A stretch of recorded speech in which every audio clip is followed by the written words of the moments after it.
Antara paparan menarik hari ini. Puan ingatkan warga emas kebal. PAS susun strategi untuk tarik undi bukan Islam. Muhammad Sanusi mohon pindah kes ke Mahkamah Tinggi. Bersatu petikai bekas Set Pemak Sabu bebas dakwaan rasuah.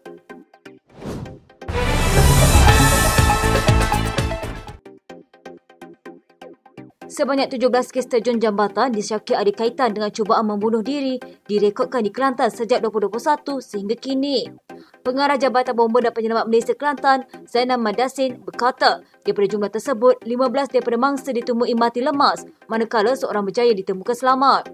Katanya dalam kes terbaru, ia melibatkan seorang lelaki berusia 43 tahun yang dilaporkan terjun ke dalam Sungai Kelantan dari Jambatan Tendung, Pasir Mas. Setakat ini, katanya JBPM Kelantan masih menjalankan operasi mengesam mangsa.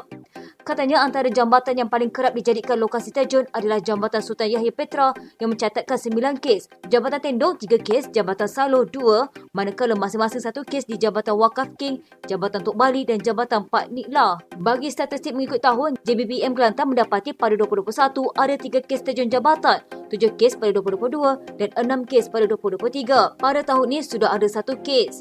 Zainal berkata kes terjun jambatan tersebut agak membimbangkan dan berharap pihak tertentu turut mencari jalan penyelesaian termasuk membina pagar di laluan tepi jambatan bagi mengelak kejadian berulang.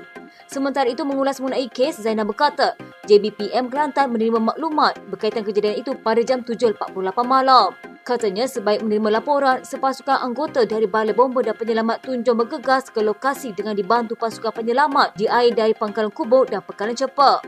Operasi mencari di permukaan Sungai Kelantan dilakukan sejak semalam dan akan diteruskan sehingga hari ini termasuk dengan bantuan unit K9 dari Subang, Selangor.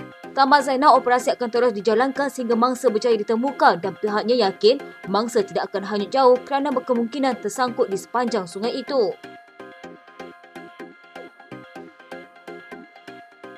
Menteri Ekonomi Rafizi Ramli berkata, program asas kecerdasan buatan AI untuk rakyat ialah inisiatif merapatkan jurang literasi digital dalam kalangan rakyat Malaysia. Katanya bukan Anwar Ibrahim untuk rakyat tetapi Artificial Intelligence untuk rakyat. Menurutnya, program AI untuk rakyat dibangunkan bersama Kementerian Ekonomi melalui Agensi My Digital dan Intel. Menerusi catatan sama, beliau berkata, platform AI untuk rakyat membolehkan sesiapa sahaja melalui sesi pembelajaran kendiri selama 4 jam untuk memahami asas dalam bidang AI.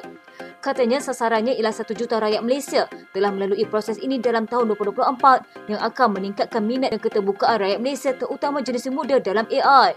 Saya berterima kasih kepada Yang Amat Berhormat Perdana Menteri yang telah memberi arahan on the spot supaya program ini dilaksanakan segera di sekolah-sekolah dan universiti-universiti. Perdana Menteri juga memaklumkan anggota jemaah menteri juga diwajibkan melalui proses ini agar masyarakat kita mendepani usaha menjadi celik AI di rantau ini. Ahli Majlis Tertinggi UMNO Muhammad Puan Zakashi berkata, terdapat golongan tertentu di negara ini yang menganggap diri mereka kebal daripada tindakan undang-undang dan tidak boleh didakwa. Katanya sebab itu pihak berwajib tidak boleh bertolak ansur. Siasat walaupun usaha mereka lanjut, Q Sampan kawal Pol Pot didakwa pada umur 91 tahun. Pemimpin UMNO itu merujuk kes rakam mendiang detektor Kemboja Pol Pot Q Sampan yang terpaksa merengkuk di penjara selepas disabitkan atas dakwaan pembunuhan genosid. Puan berkata demikian ketika mengheret bekas Perdana Menteri Tuan Dr. Mahathir Mohamad dan bekas Menteri Kewangan Daim Zainuddin semasa menyuarakan bantahannya terhadap dokumentari Man on Run yang mengisahkan skandal YMDB. Walaupun fokus dokumentari ini adalah kepada usahawan yang menjadi buruan colo, pemimpin UMNO itu merasakan keperluan untuk menyatakan bahawa bekas Perdana Menteri Najib Razak tidak melarikan diri. Katanya siapa sebenarnya Man on Run? Daim, menantu Muhyiddin atau Dr. Mahathir? Najib tidak pernah lari walaupun berhadapan dengan puluhan tuduhan. Dia tidak akan lari. SPRM sedang menyiasat Daim berhubung kebocoran kertas Pandora, manakala Suruhanjaya itu telah mengklasifikasikan menantu bekas Perdana Menteri Muhyiddin Muhammad Adlan Berhan sebagai orang dikehendaki berhubung siasatan rasuah. Najib sebaliknya sedang menjalani hukuman penjara 12 tahun atas sabitan kes SRC International. Dia juga menghadapi pelbagai pertuduhan berkaitan YMDB. Sementara itu, Puan berkata ada asas untuk peguam Najib. Muhammad Syafiq Abdullah meminta kerajaan mengarahkan Netflix untuk mengeluarkan dokumentari itu. Katanya banyak fakta salah, prejudis, fitnah dan tidak adil terhadap Najib yang sedang dalam perbicaraan. Pemuda UMNO juga sebelum ini berak dengan dokumentari itu yang mengaitkan bekas Perdana Menteri tersebut dengan pembunuhan timbalan pendakwa raya Anthony Kevin Moraes dan warga Mongolia Antalya. PAS bakal mengadakan program pemungkinan khusus bagi membincangkan pelan strategi menarik sokongan pengundi bukan Islam kepada parti tersebut. Pengerusi Lajnah Perpaduan Nasional PAS Pusat, Dr. Halimah Ali berkata, parti itu perlu menguasai isu berkaitan bukan Islam jika ingin menjadi parti dominan dalam kerajaan sama ada di peringkat negeri maupun persekutuan. Katanya susulan ucapan dasar Presiden PAS Abdul Hadi Awang yang menekankan mengenai pengaruh PAS dalam kalangan bukan Islam masih tidak memuaskan. Lajnahnya mahu merangka pelan untuk menjadikan parti terbabit pilihan orang bukan Islam. Ahli Parlimen Kapak itu berkata pihaknya menyasarkan tahun 2030 sebagai detik matlamat tersebut dapat dicapai. Katanya PAS mahu menjadi parti dominan dalam kerajaan di Selangor dan juga pusat. Sudah tentulah kita perlu menguasai isu non-Muslim sehingga mereka menjadikan PAS parti pilihan mereka. Sebab itu kita mahu semua negeri bersama-sama dalam pemukiman nanti untuk membincangkan bagaimana cara dan pendekatan untuk mencapai matlamat tersebut. PAS pernah mendapat sokongan meluas masyarakat bukan Melayu Islam sebelum ini sehingga menyaksikan parti itu berjaya memenangi kawasan campuran sama ada di peringkat Dewan Undangan Negeri atau Parlimen. Parti itu juga menubuhkan badan khas untuk menampung sokongan berkenaan iaitu Kelab Penyokong PAS sebelum dinaik taraf menjadi Dewan Himpunan Penyokong PAS pada Mei 2010. PAS juga beberapa kali menamakan individu bukan Islam untuk bertanding mewakili parti berkenaan dalam pilihan raya. Bagaimanapun pendekatan PAS yang berbeza sejak beberapa tahun kebelakangan ini menyaksikan masyarakat bukan Islam khususnya kaum Cina menjarakkan diri. Semasa PAS menjadi kerajaan untuk seketika pada 2020 hingga 2022, Ketua DHPP N. Balasubramaniam dilantik menjadi Ahli Dewan Negara. Halimah berkata pemukiman PAS itu bakal diadakan selama 2 hari mulai 19 Januari ini dan dirasmikan oleh Naib Presiden PAS Ahmad Samsuri Mokhtar. Kata Halimah, dia yakin kehadiran Samsuri yang juga Menteri Besar Terengganu akan dapat menguatkan lagi strategi PAS menarik sokongan pengundi bukan Islam. Sebelum ini, Abdul Hadi mengarahkan anggota parti itu menarik undi bukan Islam setelah berjaya menguasai sokongan Melayu di 4 negeri pada PRN baru-baru ini. Pembicaraan kes Menteri Besar Kedah Datuk Seri Muhammad Sanusi Makno yang didakwa mengeluarkan kenyataan menghasut berhubung isu pelantikan Menteri Besar Selangor dan penubuhan kerajaan perpaduan yang sepatutnya bermula Khamis ini telah ditangguhkan. Selain itu, Pengurusan Bela Awang Armada Jaya Awang Mahmud turut memaklumkan bahawa Ahli Dewan Undangan Negeri Jeneri Kedah itu juga telah memfailkan permohonan untuk memindahkan kes itu daripada Mahkamah Session Selayang ke Mahkamah Tinggi Shah Alam. Katanya permohonan untuk pindah kes telah difailkan 15 Januari dan telah diserahkan kepada Jabatan Peguam Negara.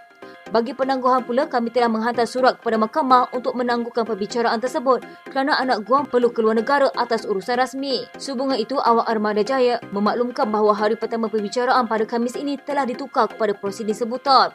Tambahnya, mahkamah juga membenarkan pengecualian kehadiran Muhammad Sanusi pada sebutan tersebut. Menurut notis usulan difailkan, Muhammad Sanusi memohon untuk kes beliau dipindahkan ke Mahkamah Tinggi Shah Alam atas alasan antaranya ia akan memudahkan pihak-pihak untuk merujuk pada persoalan undang-undang yang rumit akan ditimbul semasa perbicaraan.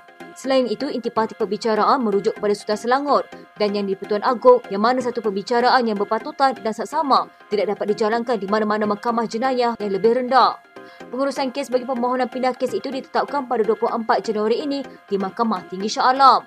Pada 18 Julai 2023, Muhammad Sanusi didakwa atas tuduhan mengeluarkan kenyataan menghasut berhubung tindakan Sultan Selangor melantik Datuk Seri Amiruddin Syari sebagai Menteri Besar. Muhammad Sanusi yang juga pengarah pilihan raya Perikatan Nasional didakwa atas tuduhan mengeluarkan kenyataan menghasut berhubung titah Yang di-Pertuan Agong kepada Perdana Menteri Datuk Seri Anwar Ibrahim berkaitan penubuhan kerajaan perpaduan.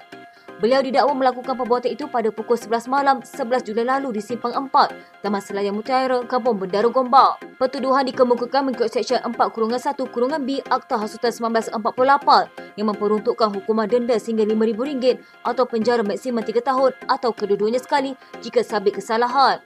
Pada prosiding terdahulu, pihak pendakwaan yang dikendalikan oleh Timbalan Pendakwa Raya Datuk Masih Muhammad Daud memaklumkan pihaknya akan memanggil 10 orang saksi untuk memberi keterangan.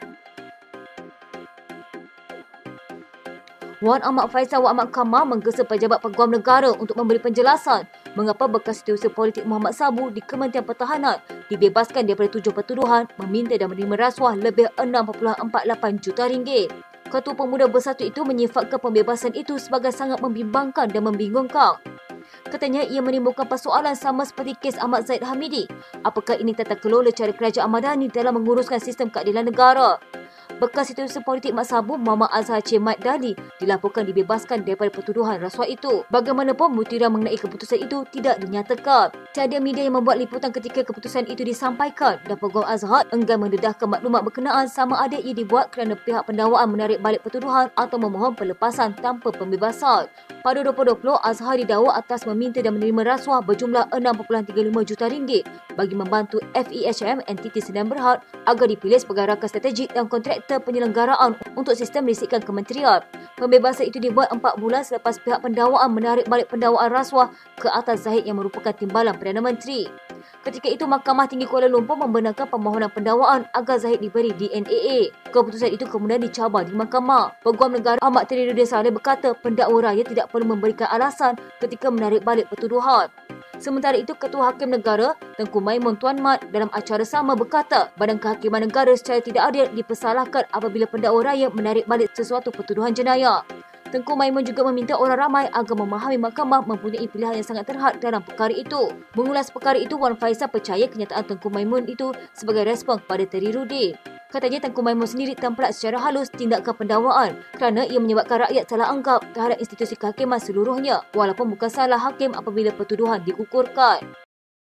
Sekian berita terkini di TV pada hari ini. Jangan lupa follow Facebook dan YouTube Yalan TV. Dapatkan info terkini di Facebook serta YouTube di TV.